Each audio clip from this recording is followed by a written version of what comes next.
Today's guest is best-selling author, podcast host, and online fitness coach, Colman Power. Colman, welcome to the Lifestyle Lifters Show.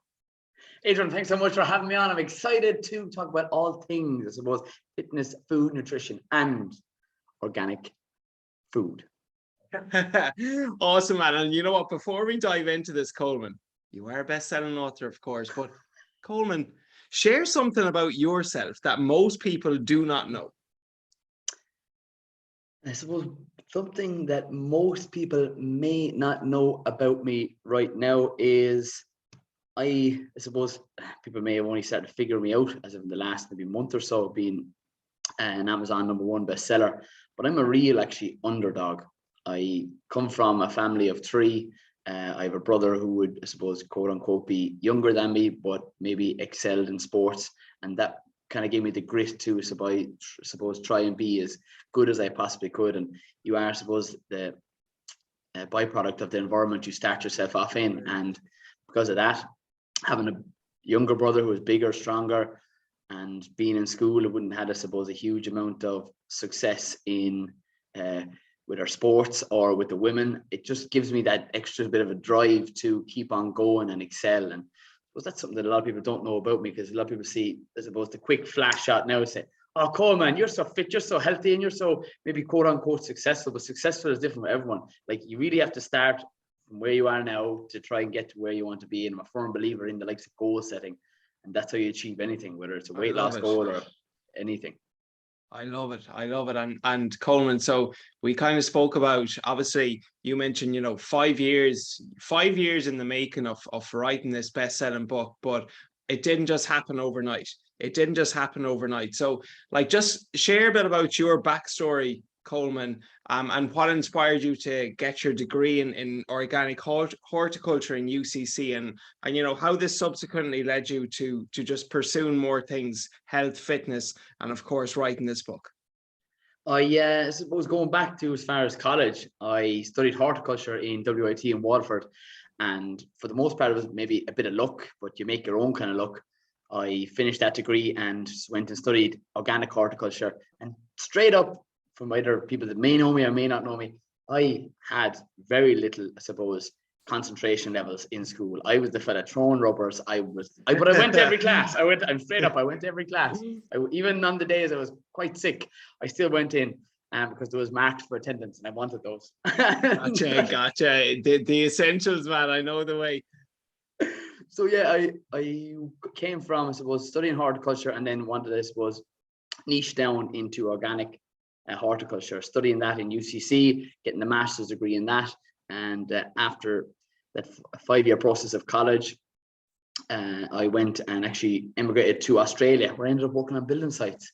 That was, I spent about a year and a half doing, I suppose, quote unquote, traveling, or something that was outside my area of expertise, horticulture. Just because I suppose most people after college, they wanted to, I suppose, get away, and actually couldn't get a job in specifically horticulture at that time.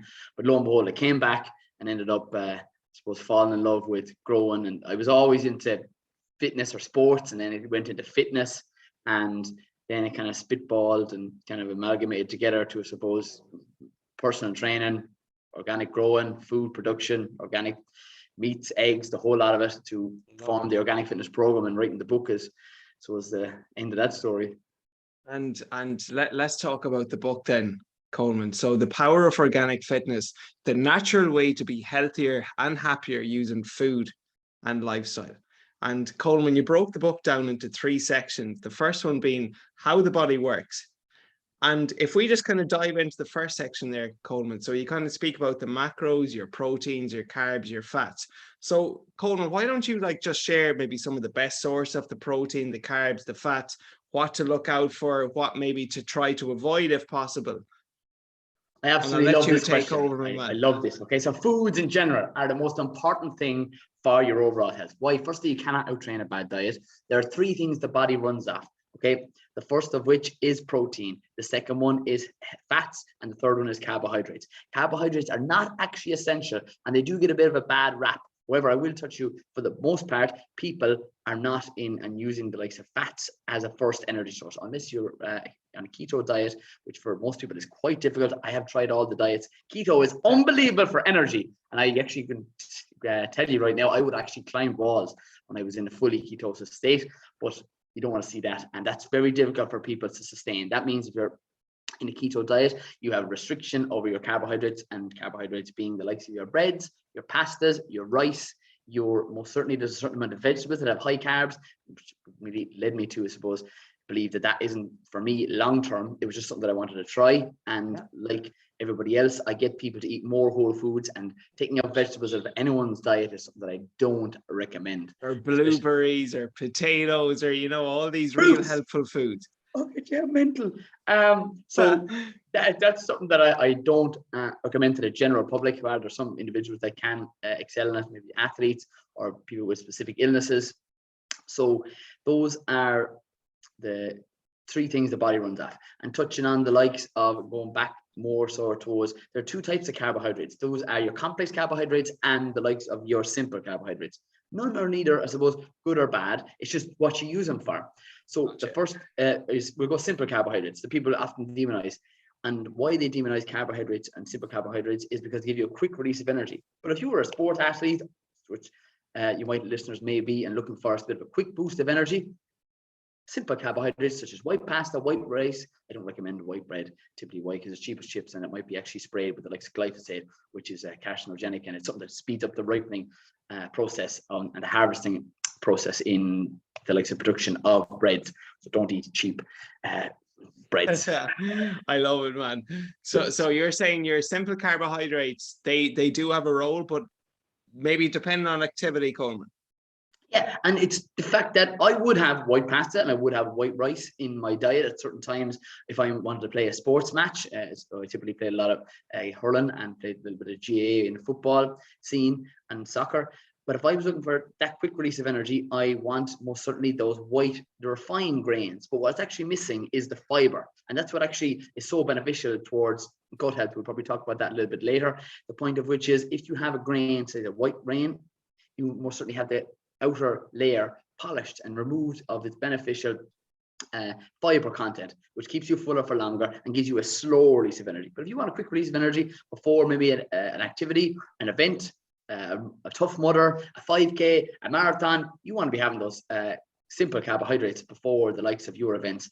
And that's, I suppose, your simple carbohydrates. Your complex carbohydrates is the other thing that I would have every single day. Okay, those complex carbohydrates, and I've actually just previously had it. Brown rice, and I'm going to give you a little bit of a tip with brown rice, okay, and potatoes that people often demonize. So those are both carbohydrates, and the likes of how to reduce an insulin spike in your potatoes or white rice is cooking them and then leaving them cool. It builds on a type of, it's such a simple little thing. It's a nutritional gold nugget. Write it down, chalk it. So cook them, then leave them cool, and then have them the next day. And with us being in, I suppose, summer right now, it is great to have them with the likes of salads. And you can also do that with, as I said, your brown rice, your brown pasta, your any of your complex carbohydrates are going to give you that main advantage. Reduce insulin is something that you don't want. Why? Because your increase in your blood sugar levels leads to what goes up must come down, and typically then that can lead to cravings. So it's just a little tip for people who are looking to, I suppose, look for a little bit of a helpful nutritional tip for themselves in carbohydrates based. And just follow-up question on that, Colman, because I remember specifically reading that before about white potatoes, about white rice, in that if you, as you said, you allow them to cook, or you cook them first, you allow them to cool, and then once they're cool, when you reheat them, they're higher in the resistant starch. But just follow-up question on this, Colman. Is it or is it not true? Because per gram of carbohydrate, there's 4 calories, as you know. But I have read that when foods are higher in the resistant starch, that 4 calories per gram, that goes to 2 calories per gram. Is there evidence, or is evidence to believe this, or was I misread or misinformed? I wouldn't have heard any studies in relation to that. I would just, I suppose, wonder how calories disappear, because it's maybe a lot of myths come into, I suppose, fruition, as you will know, that eating carbs after 6 makes you gain weight. How in the name of God do carbohydrates change in their, I suppose, state past 6 o'clock. You can eat foods at any time of the day, but it's definitely not recommended to eat too close to the likes of your end before you sleep, because it have negative effects on, I suppose, the digestion process, which is a heavily process that the body must go through. So I wouldn't have ever heard of that before, and I would definitely look at peer-reviewed studies that would suggest otherwise.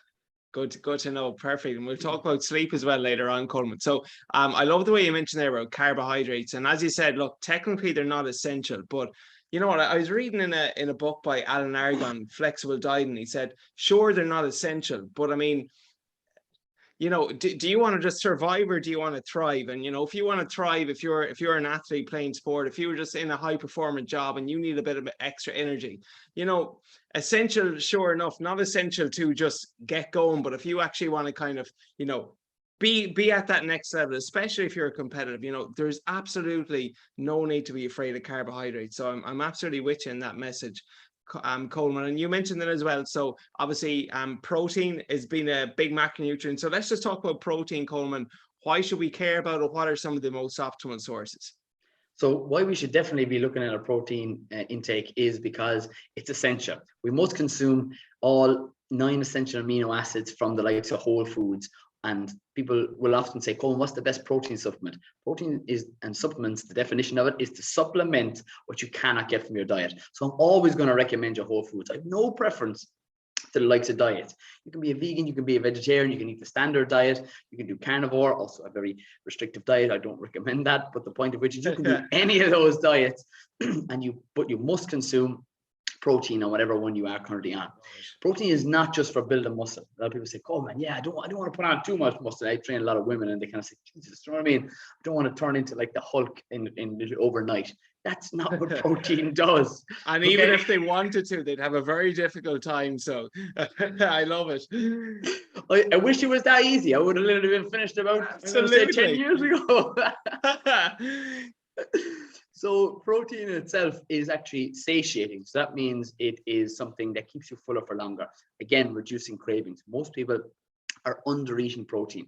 If you under eat your protein for breakfast, you typically are playing catch up for the rest of the day. So general rule right now for anybody, I suppose, before dialing into nutrition 1-to-1, even as I'm sure you may know, is 30 grams. Aim for it. If you're out and about, if you are at somebody's house, you are cooking yourself and you're not tracking your macros, roughly 30 grams of protein. How do you estimate that? Per meal, I assume you mean. Per meal, yes, per meal for breakfast. Yeah. That's a rough estimate. I like to call it the 30-30 rule. So 30 for breakfast and then 30 grams of fiber later on for throughout the whole day is what I'd aim for with people. So when you take the example of your fist is about 100 grams of any meat source would be 20 grams of protein.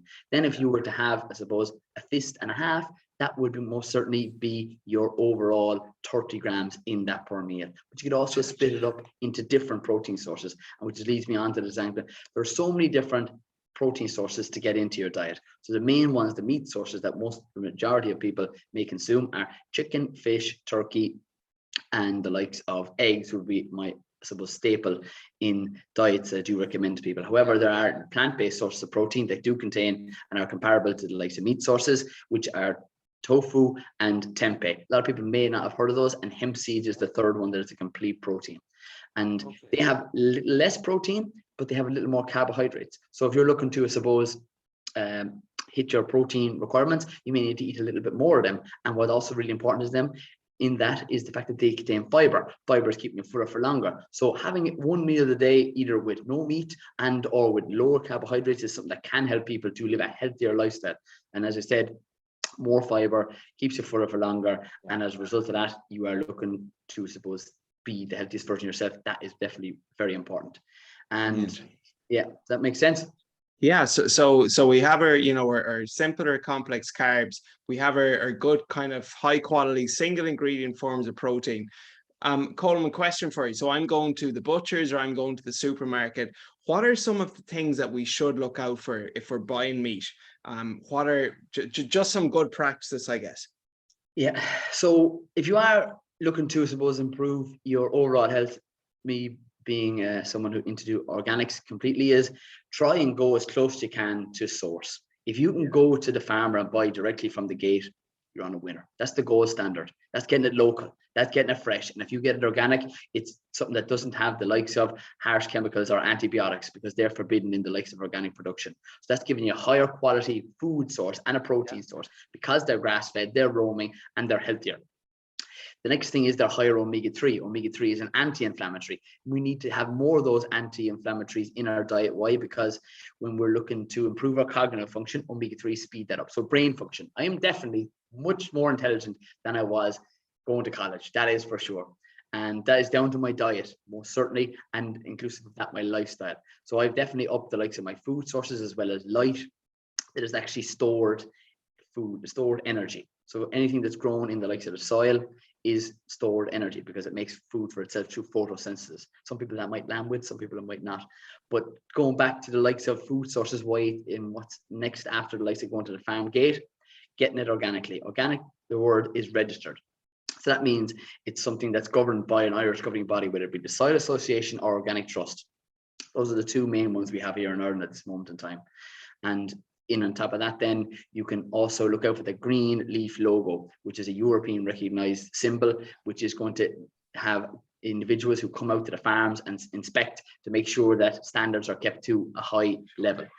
So the next thing then after that is, when you're buying it, you're looking for, I suppose, complete protein sources. We touched on it, the likes of meat sources. We can get it either high fats or low fats, depending on if you want, I suppose, to add fats in your diet when you're cooking it, because those are things that can prevent people from losing weight. They're saying, I am eating healthy, Colman, but I'm still not losing weight. If you're having meat sources that are most certainly high in fats, you can, I suppose, prevent yourself from being in a calorie deficit. A lot of people just need to understand food, and that's why I get people to understand food before they pick a diet. So higher protein sources that you most certainly can get, but are lower in fats, would also definitely be fish. And again, try and go, if you can, to a fishmonger, and country markets are great. And these are things that I wish I knew, and why I wrote the book 10 years ago. There are country markets in every small town and village in Ireland. They move around because there's growers, there's fishmongers, there's individuals who bake bread from organic grain and literally bring it, sourdough bread, fermented, good for your gut health. They bring that to the likes of these movable shops. And it's something that a lot of people are forgetting about. And they go into the Lidls, the Aldis, the Tesco's, the Dunses, the you name it, and they go, geez, it's hard for me to find the likes of the good stuff. Do you know what I mean? And I'm always harping on about it, because you're not looking in the right places. And health food shops are the next best thing. Because if you're in a small town, there are health food shops that literally I grow and supply some health food shops, as well as restaurants in the production of food. And it's something that they take in the best type of food they possibly can to give to healthy individuals. And those are the shops that you want to be going to, because for the most part, right, if you're going to the bigger stores, they want to take a huge cut. So if I'm literally growing something from seed, take the example of a kale, spinach, rainbow chard. Some people may have heard of it. It's in the same family as spinach, but it has higher antioxidants. And I'm growing that from seed. I'm watering and weeding it and transplanting it, and I'm harvesting it. And then I'm putting it into a container, biodegradable, or a plastic container, bring it into a shop. They want nearly half the amount it's going to be sold for. So if I sell it for, it's sold in the shop for €3, I may only be getting 150. And that's another thing people must remember. Food should never be cheap. And if it is cheap, the whole idea of it is the cost has been occurred later on, either in the farmer, the soil, or the poor individual who's, I suppose, harvesting it or bringing it in, because you're losing out along the lines. Does that make sense? It does. It does. Yeah. So try to get it as close a source as possible, Colman. But just very, very quickly before we move on to kind of fats and signs of an unhealthy gut, what are your thoughts then, Colman? Because I'm sure the majority of the listeners here, prior to listening to this anyways, would be just going to your Lidl's, your Aldi's, your Tesco's, seeing a pack of chicken fillets, 5 for €8, and just grabbing those. Are you saying that's to potentially be avoided if possible, or just what are your thoughts on those sorts of meat? It's a very good question, and not all meat is created equally. And what you're doing right now, and all the listeners, people say, Coleman, that's difficult for me. Yeah, of course it's difficult. If it was easy, everyone would be doing it. But the whole food system right now is completely messed up. If you were to take that meat, take that chicken, for example, you take that chicken who has been raised for a minimum of 12 weeks has been fed every single day. They've been left out into the field. But this is the organic example because I know it, because I know the routine. They've been left out every day. They've been brought back in. They've been watered. They have been treated with the utmost respect. And after that, then for one day, there's a culling that must happen. They're brought to a shop, they're packaged, and you think that the food should be, quote unquote, labeled as cheap. And then a lot of people will say, look, I can't afford that. I can only get some foods organically. That's absolutely fine. What you're looking for is an improvement on your current diet right now. Food is medicine. And the better food that you have in your diet, your overall, I suppose, health will improve. And that's what you're looking for. You're looking to not have a perfect diet, not that being completely organic. You're looking for one improvement, 1% better than you were yesterday, adding in one more ingredient, going to a country market, growing a little bit of your own, because I also do that and incorporate that into grow your own classes, because that's, I suppose, the future right now. And growing your own is something that's like printing money right now, the prices, I suppose, of fuel and shopping on a weekly basis. And people used to do it, like our fathers and my grandfather would have grown nearly 100% of his own food and would have raised chickens, and it definitely had hens in his backyard to have eggs. So if you have a small area that you're currently and in a situation where you can have chickens or can have hens laying eggs for yourself, they are the best type of nutrition you can possibly get into your diet. Like, talk about the likes of meats, talk about the likes of fish are hard to get organically or local. The point of which is eggs at your back door. They're nature's, I suppose, multivitamin. They're a complete protein. They contain vitamin A, D, E, and K, and they contain lutein and zeaxanthin and improve your cognitive function. So those are things that people are taking in multivitamin supplements anyway. So if you can have your own eggs, and again, if you're living in the country, if you could go to a country market, there's so many people literally supplying eggs. And if you wanted to get duck eggs, which are another great source of protein and that you can get into your diet, they have higher nutrition because they've a larger egg and they've larger healthy fats. And I suppose that's bringing us on to the next maybe section that the body runs off is healthy fats. These are essential. Fats do not make you fat. Write it down, sink it in. It is something we must consume every single day. I, like everybody else, fell into the diet myths of taking out fat out of my diet. Used to have poorer skin health. Definitely wouldn't have as clear thoughts as I have now. Why? Because, okay, 70% of your brain is made up of fats. Healthy fats that I do recommend will be extra virgin olive oil, will be coconut oil for cooking. Throw away those 0-calorie sprays, okay? Because sprays and cooking oils are not your goddamn problem. It's processed foods and throwing down the pen because that's your problem, and harsh chemicals in the likes of your foods. Don't tell me the Colman, do you know what it was? It's the cooking oil. The cooking oil is throwing me off all out of whack, and then go, do you know what? Thank God it's Friday. That's what they do. And for anybody who's watching or only listening, I flicked off the likes of a bottle and cap because alcohol, people, we're I suppose prone to, I suppose, socializing, but it's what you do the majority of the time will get you the majority of results. You have to look into your food choices and your liquid calories that you do consume on a regular basis. You're looking to improve your health.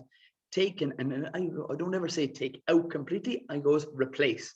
So if you are, I suppose we're in the summer looking for improved health, you can add in some definitely, we'll call it kombucha, which is going to give you the same effect. You're socializing, it's something that's in your hand, it's fizzy, and it's beneficial towards your gut health. So those are things that can improve your gut health. But getting back to the likes of the fats are essential for your brain function. Okay, they increase the absorption of fat-soluble vitamins A, D, E, and K, and help break down the protein that we consume. You have to. So, what would you say are some of the just for the everyday consumer, Coleman? We spoke about some of the good sources of carbs, proteins. What would you say is just some of the most optimal source of fat? So, you mentioned olive oil, eggs. You mentioned some nuts. What else, Coleman, should people just be trying to consume regularly on a daily basis? Coconut oil is something that does have so many different benefits as well. And those are the two coconut oils that I mentioned. And I can expand on these because they are two different types of coconut oil. One is a lower smoke point, which is your extra virgin olive oil, but has higher omega-3. Omega-3 is anti-inflammatory, and inflammation is the root cause of a lot of diseases, and some omega-3 speeds up muscle recovery for those your listeners that are exercising on a regular basis. So that's great. The next thing is if you are cooking at higher temperatures, you're cooking things really fast, you can most certainly add in coconut oil because there's a higher smoke point, which means it doesn't go to, it doesn't oxidize. It's something that if you want to cook something really fast, like a quick stir fry in the pan, bish, bash, bosh, you can most certainly use that as a head as opposed to your omega-3 filled extra virgin olive oil. So those are my two preferred cooking oils. So healthy fats are also found in the likes of yogurts, and these are another protein source. See, remember, every food item is not just a protein, it's not just a fat, or it's not just a carbohydrate. They can have a combination of both. So we'll take the example of the egg. An egg is a complete protein source and it has healthy fats. We'll take the likes of meat sources, which is a complete protein source, and it most certainly does have healthy fats. We can go and lean itself towards any of the food items that are not, and yogurts with one, I lost my train of thought. Yogurts are complete protein, but not only that, they're healthy fats. And the third thing they are most certainly are a probiotic. Okay, probiotic is something that's good for your gut health. And I suppose that does lean us on towards things. Yeah, brilliant. Brilliant, lovely. So just to recap, we have some very simple carbs or complex carbs. You mentioned in the good quality protein sources, your meats, your eggs, your egg whites, your quinoa, your tofu, your tempeh. So your fats, as you mentioned, your two oils, your coconut oil, your olive oils, your eggs, the likes of your nuts. I'm sure avocados and all of those, single ingredient foods there as well. And then, so still in the first section of the book, Colman, as you mentioned, we'll just very briefly touch on this. Like, what are some of the signs of, because often people complain of maybe feeling bloated. So what would you say are some of the signs of an unhealthy gut, and what are some ways in that we can actually improve your gut health? Like, there are several different, I suppose, approaches towards understanding how your gut affects your body. Okay, we have to realize that every food item that we consume and liquid beverages end up in our gut. And a sure sign that you have an unhealthy gut would be bloating is one of the main typical ones. The second one is your skin, because your skin is the largest organ in your body. If you have either redness, inflammation, rashes anywhere located across the largest organ in your body, that is a sure sign that something is not going right in your gut. So you need to nail down either something that is most certainly causing you distress. It could be down to grains. Why? Because we touched on it. I'll expand on the point here. If you were take a little simple switch in your diet, the likes of porridge in the morning, which most people would have as a staple in their diet, or grains such as the likes of bread or pasta or rice.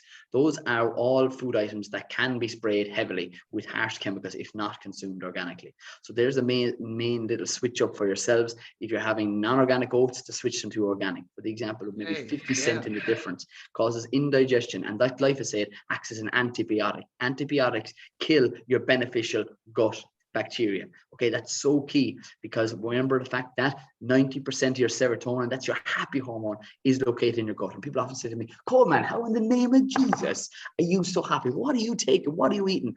I am eating the best type of foods I can possibly get my hands on. And I recommend it to anybody who's looking for not only to be healthier, but to be happier. Switch up the likes of your foods from non-organic to organic.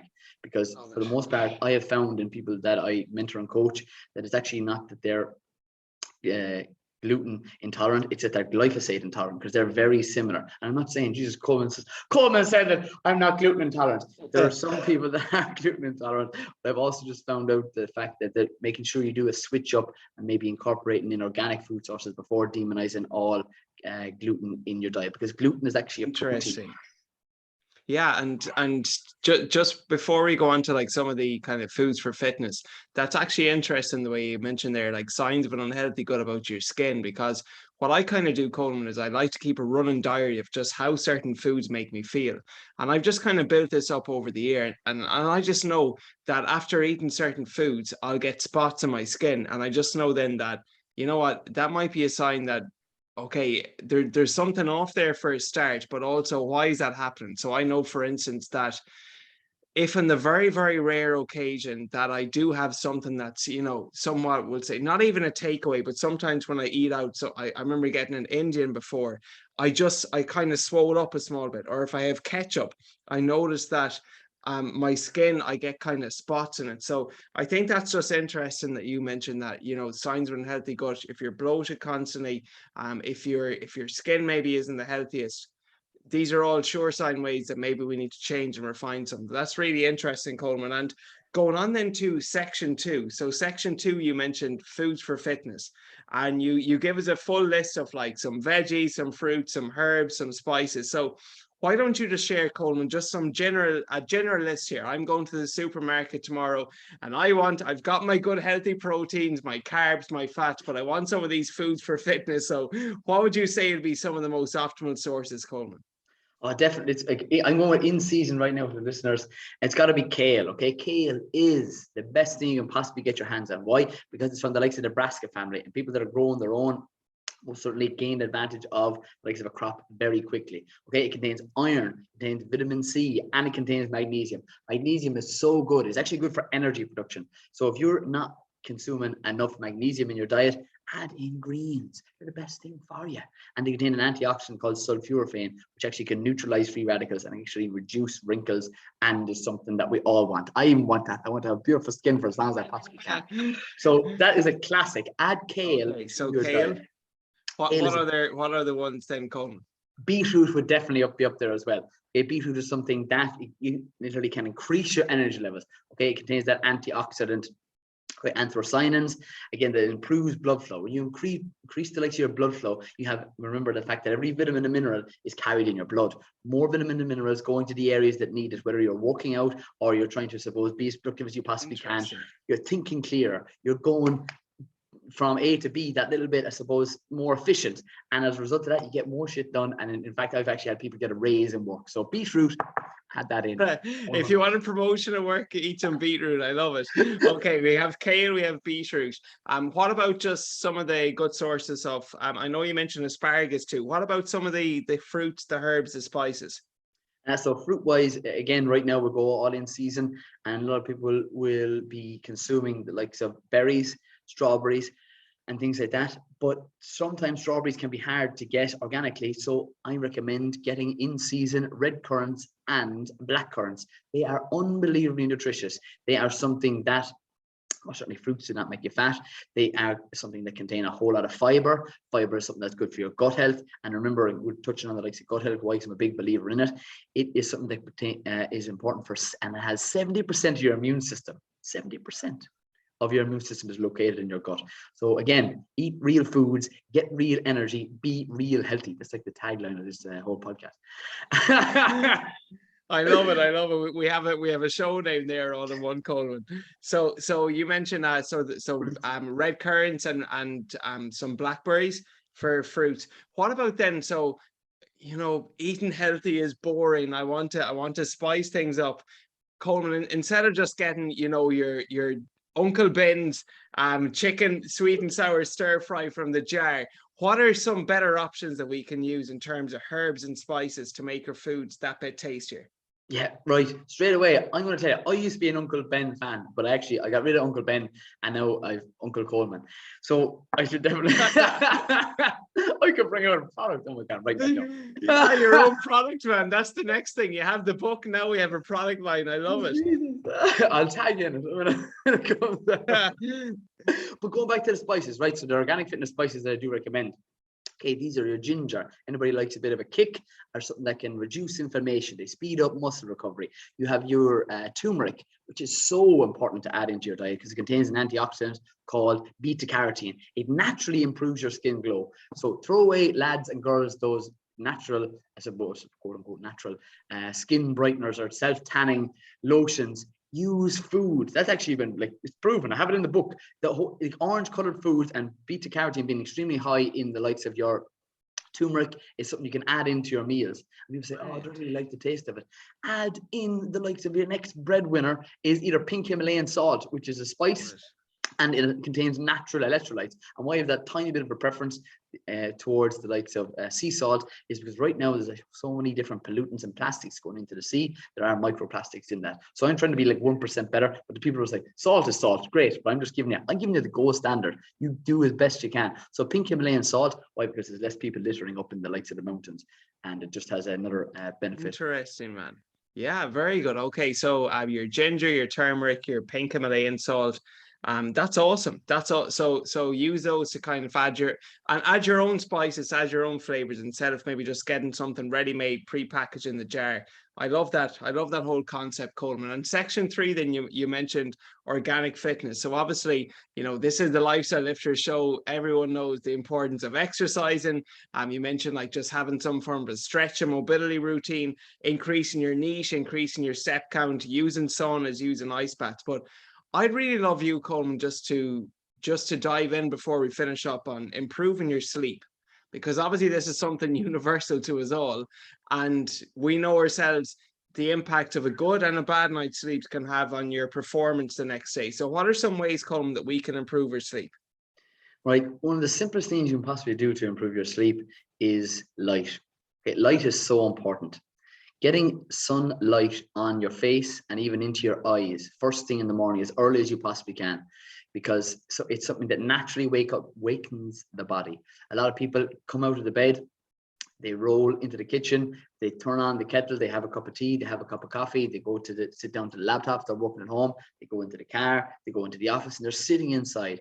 We are designed to be outside. We weren't ever designed to sit at a desk for 8 to 10 hours and 12 hours and not see full spectrum light.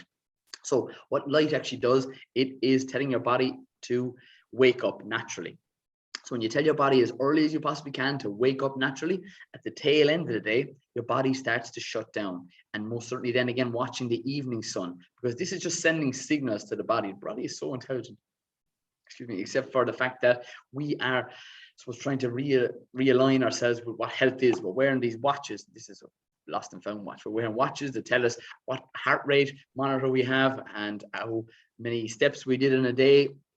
What you need to get back to is the most simplest thing you possibly do is watching the sunrise and the sunset. It sets your circadian rhythm. Your idea of your body switching off in the late evening, you find it difficult to, I suppose, get to sleep.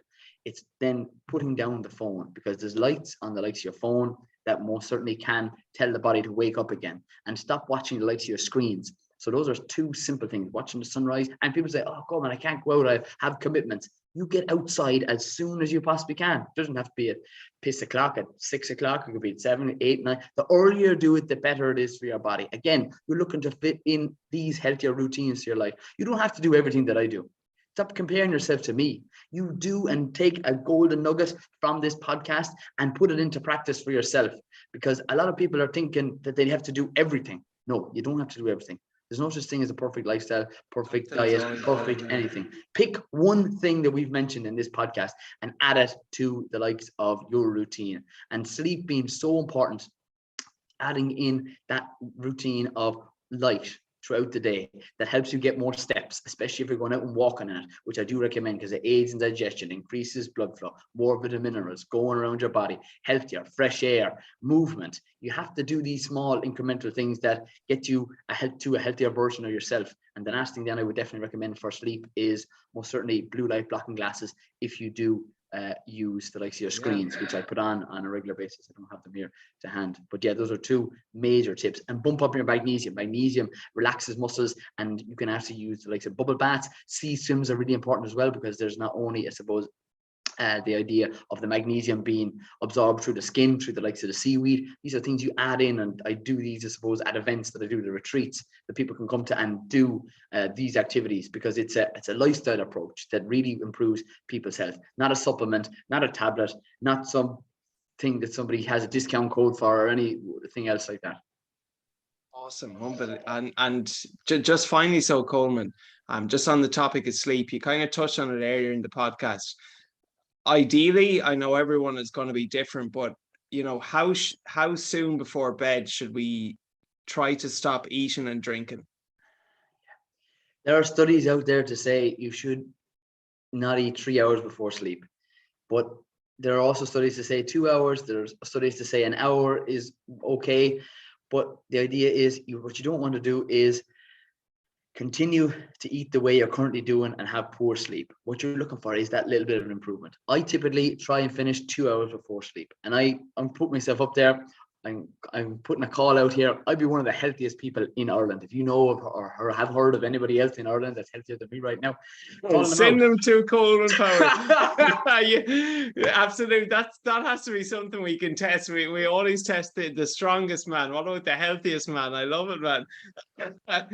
Okay, so try to best practice would it be fair to say, Coleman, at least the bigger the meal you have, the further away from bedtime, and the closer you are to eat to bed, maybe keep the meal a bit smaller. Yeah, that'll be a definite recommendation, Adrian, that I would incorporate in. And you see, it's difficult for me. This being someone said I should be a politician, it's hard for me to generalize what time people should stop eating at, what time you should get up at, how much protein you should consume, what amount of carbs, what amount of fats, because nutrition is different for everyone. Everyone has different heights, everyone has different ages, everyone has different fitness levels, and everyone likes and enjoys different foods and works at different jobs. Wow. Well, we covered a lot here, Coleman. Everything from our macros to our micros to our foods to our gut to our sleep to our food or exercising. Coleman, if you were to just wrap this up, what are 1 to 3 takeaways you'd like our listeners to implement? I suppose the first takeaway is start cooking from more local, fresh, and single ingredient foods. Okay, carbohydrates are not the enemy. You most certainly must have carbohydrates to have a certain amount of energy to go out and do whatever task you have to do. And the more, I suppose, you eat these single ingredient foods, the better it is for health. So that's the first one. The second one is you need to move more. If you're looking to, I suppose, have an improved physique, movement is key. If you're currently not training 4 days a week, that's just over 50% of the week. You have to, and I have a preference towards using resistance style training. So whatever level you're at, you could be at the baseline, which is body weight. Then you're progressing to the likes of added weight. Added weights, added advantage, tear more muscle fibers, giving you that more, I suppose, toned and definition look. I used to, I know that I talk to more people, I used to do a lot of running, and I used to be trying to, suppose, be as toned as I possibly can. Running and cardio does not improve muscle tone as comparable when the likes of you lifting weights. So for people who are looking to lose weight and, suppose, have improved muscle tone, add in resistance style training.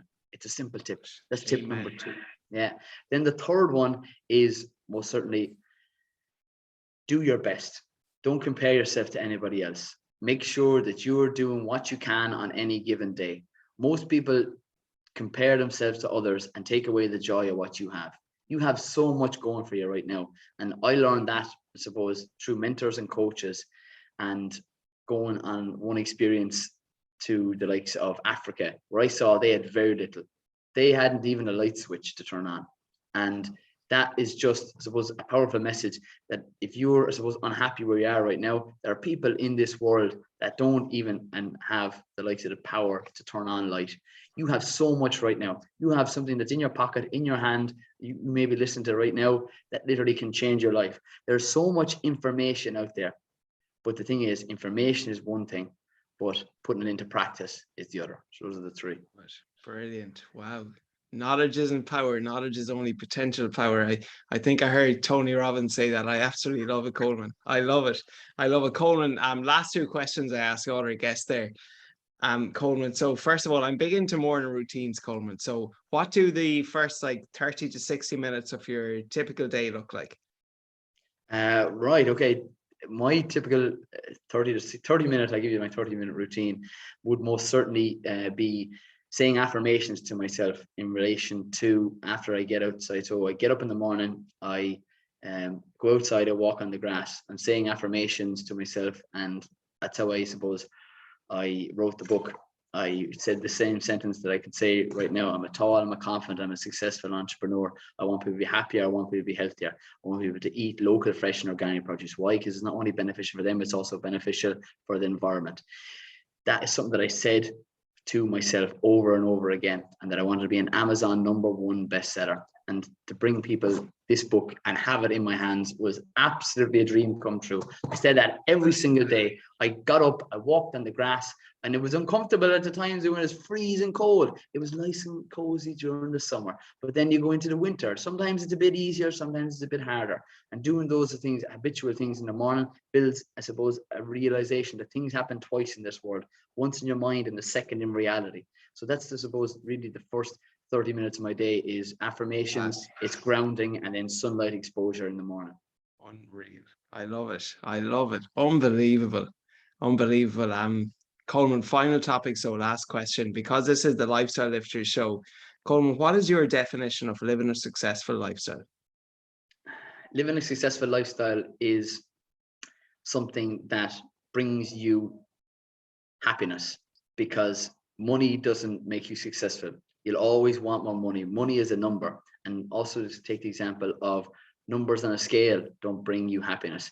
It's really the day-to-day things. Do you enjoy what you do? Your job, your foods that you eat, your daily habits? Because if you're not enjoying what you're doing right now, you don't have a lifestyle that's going to bring you success. And that would be my, I suppose, example of what success is. Unreal. I love it. Brilliant. Coleman, this is fantastic.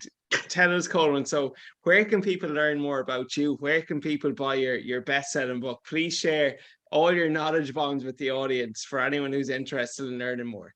So the best place is supposed to reach out to me would either be Facebook, Instagram, or TikTok on my website. And everything, I make it as easy as I possibly can. It's my name, Colman Power Organic Fitness, and my name is spelled Colman. If you put an E in there, Ronnie Colman comes up, and he's a completely different kettle of fish. Oh, okay. So Coleman, everyone, without the E. So COL Coleman. I'll put the link to your IG, Coleman, in the show notes also. And then, Coleman, just where can people pick up the book?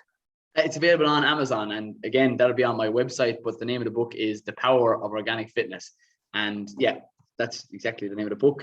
Amazon #1 bestseller. It's at the top there. You can't miss it.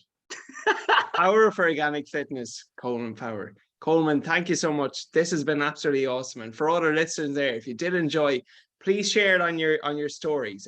Tag Coleman. He's at Colman _power_organic_fitness on IG, or tag me at Mac Lifestyle Fitness, and we will reshare it on our stories. Coleman, absolute pleasure. Thanks so much for your time and sharing your knowledge and expertise with our audience.